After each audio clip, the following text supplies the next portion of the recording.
This weekend, I'm concluding a trip to Asia, whose purpose was to open new markets for American products in this fast-growing part of the world. The economic battle for these markets is fierce, and we're up against strong competitors. But as I've said many times, America doesn't play for second place. The future we're fighting for isn't as the world's largest importer, consuming products made elsewhere, but as the world's largest manufacturer of ideas and goods sold around the world.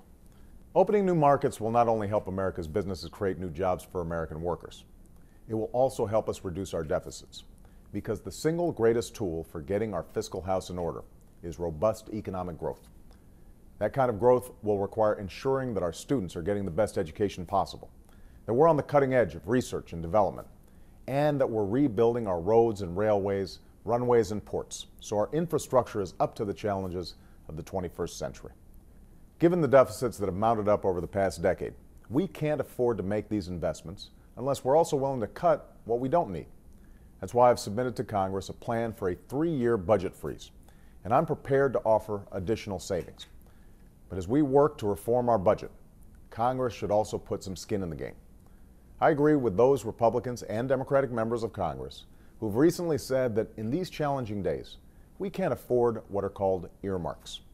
These are items inserted into spending bills by members of Congress without adequate review. Now, some of these earmarks support worthy projects in our local communities, but many others do not. We can't afford bridges to nowhere like the one that was planned a few years back in Alaska. Earmarks like these represent a relatively small part of overall federal spending, but when it comes to signaling our commitment to fiscal responsibility, addressing them would have an important impact. As a senator, I helped eliminate anonymous earmarks and created new measures of transparency so Americans can better follow how their tax dollars are being spent. As president, time and again, I've called for new limitations on earmarks. We've reduced the cost of earmarks by over $3 billion, and we've put in place higher standards of transparency by putting as much information as possible on earmarks.gov. In fact, this week, we updated the site with more information about where last year's earmarks were actually spent, and made it easier to look up members of Congress and the earmarks they fought for. Today, we have a chance to go further. We have a chance not only to shine a light on a bad Washington habit that wastes billions of taxpayer dollars, but take a step towards restoring public trust.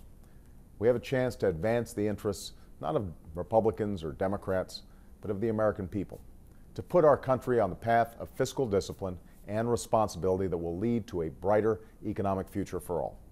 And that's a future I hope we can reach across party lines to build together.